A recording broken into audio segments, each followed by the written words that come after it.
Salut Célestina, est-ce que tu vas bien en ces journées de confinement? Et est-ce que ça te dérange si je fume? Coucou Pierre-Louis, je vais bien. Et pour répondre à ta question, en fait, l'odeur du tabac me dérange, mais bizarrement, tout dépend du fumeur. Ah, c'est marrant ça dépend du fumeur. Je comprends pas bien ce que tu entends par là. Moi, je fume sur mon balcon le plus possible, quelquefois dans la cuisine, mais j'ai un gros extracteur et je sais que ça gêne aussi les gens de ma famille. Et c'est vrai qu'à certains moments, ça les gêne plus qu'à d'autres. C'est étrange. Alors oui, Pierre-Louis, effectivement, ça dépend du fumeur. Tout cela parce que mes capteurs olfactifs réagissent différemment selon la sympathie ou moins que j'ai pour la personne. Bon, il faut dire aussi que lorsque je me trouve à un arrêt de bus et qu'il pleut et que les fumeurs sont sous l'arrêt de bus et qui fument et qui fument et qui nous en fument, là, effectivement, je suis en colère. Par respect pour les autres, je ne fume jamais sous les arrêts de bus quand ils sont bondés. Et s'il pleut, ben, je fume sous la pluie, quand j'ai envie de fumer en attendant mon tram ou mon bus. Pierre-Louis, moi je suis pas du tout étonnée hein, quand tu me dis que tu fumes pas sous les abribus, parce que te connaissant, je sais que tu es quelqu'un de respectueux, donc c'est super. Hein.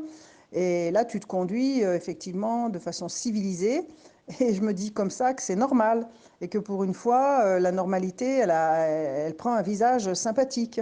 Tu sais, j'ai un gros stress en cette période de confinement. Ce serait que les buralistes ne soient plus ravitaillés et que je ne trouve plus de cigarettes. Pénurie donc. Hein. Alors mon méga stress à moi, c'est de ne plus trouver à manger. J'ai eu très peur hein, au début. Mm. Et puis, tu vois, hier, le seul achat que j'ai fait, c'est une tablette de chocolat au lait de riz soufflé. Et je prélève un carreau par un carreau. Oui, pour moi, ça serait compliqué d'arrêter de fumer, comme pour toi le chocolat. Tu nous avais parlé hier du chocolat, c'était marrant.